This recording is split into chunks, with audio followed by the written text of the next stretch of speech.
সুপ্রিয় দেশবাসী, দেশে বিদেশে যে যেখানে অবস্থান করেছেন সবাইকে আজকের পর্বে আবার অভিনন্দন জানাচ্ছি। গতকাল শেষ হয়েছে আমাদের দেশের জাতীয় সংসদ নির্বাচন।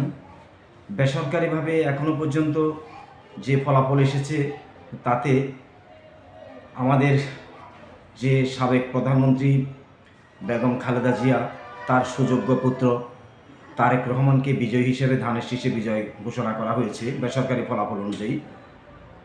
যা হোক, আজকের পর্বটা শুরু করতে যাচ্ছি। সেটা হচ্ছে সাম্প্রতিক সময়ে আপনারা জানেন সোশ্যাল মিডিয়ায় একটি নাম পিনাকি ভট্টাচার্য, তার মানে ইনকিলাব জিন্দাবাদ।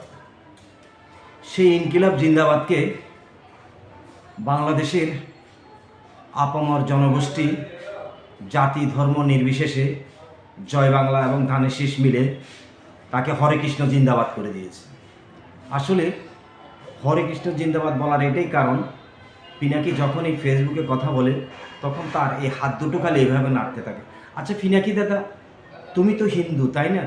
তো তুমি কথা বলার সময় এভাবে হাতগুলো লাড়ো কেন? কারো গয়কে আঙুল না দিলে তোমার কি শান্তি লাগে না? তুমি কথায় কথায় তুমি বিএমপির পিছনে এমনভাবে লেগেছে কেন ভাই? ভাই আমি বিএমপি টিএমপি করি না ভাই, আমি একজন সাংবাদিক। তো তুমি কেন বিএমপির পিছনে এভাবে লেগেছো? কি করেছিল, কি দোষ করেছিল বিএনপি? তুমি মির্জা ফখরুলের মতো লোকটাকে বলো এই বাটপাটটাকে চিনো নাকি? এটা কী ধরনের কথাবার্তা? এই মালটাকে চিনো নাকি? যে আজকে আমাদের দেশের প্রধানমন্ত্রী হিসাবে দায়িত্ব গ্রহণ করতে যাচ্ছে, তারেক রহমানের মতো তুমি লোককে বলো এই মালটাকে চিনো নাকি? এটা কী ধরনের কথাবার্তা ভাই? আমি জানি তো আপনি একজন শিক্ষিত ব্যক্তি, শিক্ষাই জাতির মেরুদণ্ড। আমার মনে হয় আপনার মেরুদণ্ডটা ভাঙা পিছনের অংশ দিয়ে কোথাও ছিদ্র আছে মনে হয় সম্ভবত।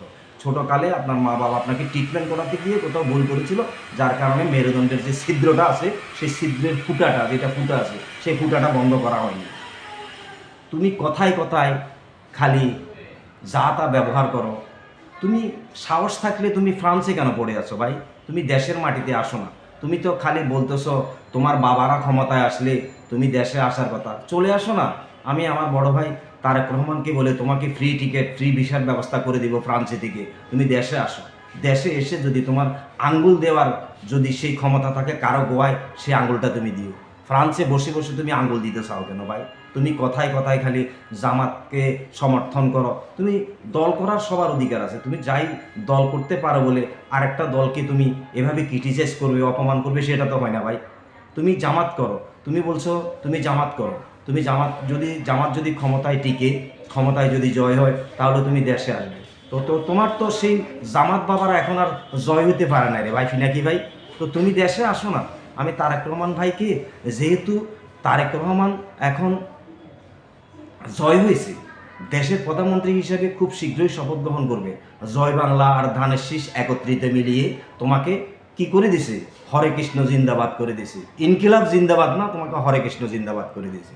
তুমি এমনই শক্তিশালী, তুমি ফ্রান্সে বসে তুমি সেখান থেকে ইনকিলাব জিন্দাবাদ করবা আর বাংলাদেশের গৃহযুদ্ধ সৃষ্টি করবা, শুধু আঙ্গুল দিবা এইভাবে। তো তোমার গোয়ায় যখন বাঙালিরা আঙ্গুল দিবে তখন তুমি কি শান্তি পাবে? তোমার যদি সেই ক্ষমতা যদি থেকে থাকে ভাই, তুমি ফ্রান্সে বসে কেন আঙ্গুল দাও? তুমি বাংলাদেশে আসি তোমার সে বাবাদেরকে নিয়ে আসি, বিএনপির ফোন দিয়ে আঙ্গুল দাও, যার ফোন দিয়ে আঙ্গুল দাও। ভাষা ভাই আমি খারাপ করিনি, তুমি ভাষা খারাপ করেছো বলে আমি সেই উদাহরণগুলো দেখাচ্ছি। তুমি প্রতিটি কথায় কথায় বলতেছো বিএনপির গোয়ায় মারবে, বিএনপির পাশায় মারবে। এটা কী ধরনের কথাবার্তা? বিএনপির ফোন দিয়ে ঢুকাই দিবে, এগুলো কী ধরনের কথাবার্তা? যে লোকটা মির্জা ফখরুল, তুমি মির্জা ফখরুলের মতো লোকটাকে বলতেছো যে এই মালটাকে চিনেন নাকি? আর তারেক রহমানের মতো ব্যক্তিকে তুমি বলতেছো যে এই বিশ্ব বাটপাটটাকে চিনো নাকি? যে দেশের প্রধানমন্ত্রী, যার মা সাবেক প্রধানমন্ত্রী ছিল, যার বাবা দেশের প্রধানমন্ত্রী ছিল, যার বাবা একজন বীর মুক্তিযোদ্ধা ছিল, তার ছেলেকে তুমি বলতেছো যে বিশ্ব বাটপাটটাকে চিনো নাকি? আরে বাবা, সে যদি বিশ্ব বাটপার হয়ে থাকে, পিনাকি ভাই তুমি কোন বাটপার তুমি বলো? তুমি কি বাটপার নয়? আচ্ছা ভাই একটা কথা বলো তো, আমিও হিন্দু তুমিও হিন্দু, আমি জানি যে তুমি ভট্টাচার্য লিখো, পিনাকি ভট্টাচার্য। আমার জানা মতে তুমি ফ্রান্সে গিয়ে একটা মুসলিম মেয়ে বিয়ে করে সেখানে তুমি এই মুসলিম মেয়েটাকে নিয়ে এসে তুমি ফ্রান্সে থাকো। তো তুমি যদি পিনাকি ভট্টাচার্য যদি এখনো পর্যন্ত নামের শেষে যদি ভট্টাচার্য লেখো, তো তোমার তো সেখানে মোহাম্মদ লেখার কথা, তুমি মোহাম্মদ লেখো না কেন ভাই? তোমার মতো লোক একটা হিন্দু ধর্মের ভিতরে একটা কলঙ্ক ভাই।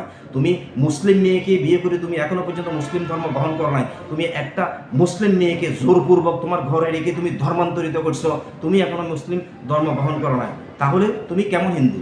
তুমি নিজেকে তুমি ভট্টাচার্য, ভট্টাচার্য হচ্ছে হিন্দু ধর্মের ভিতরে খুবই একটি বড় বংশ, তুমি ভট্টাচার্য, সেই ভট্টাচার্যের বংশধর্ভূত হয়ে তুমি একটা মুসলিম মেয়েকে নিয়ে তুমি ফ্রান্সে বিয়ে করছো, নামের শেষে এখনো তুমি ভট্টাচার্য লাগা রেখছো, নামের আগে তোমার মোহাম্মদ লাগার কথা, সেখানে তুমি মোহাম্মদ না লাগাই তুমি ভট্টাচার্য লাগা রেখছো। এগুলো কি? এগুলো তো কুলুষিত করতেছো তুমি। এটা কি ধরনের কথাবার্তা ভাই? ভাই পিনাকি ভাই, এটা কারো ফোন দিয়ে তুমি কারো কুটকিতে আঙুল দেওয়ার চেষ্টা করিও না ভাই, বুঝছো?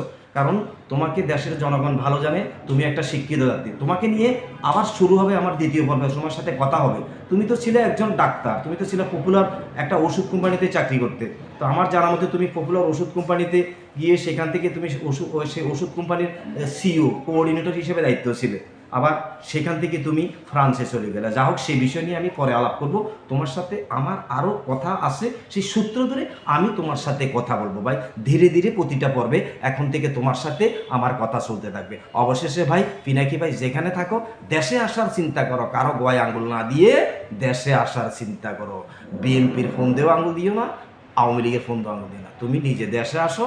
আমরা চাই দেশে এসে যা কিছু করার দেশেই করো।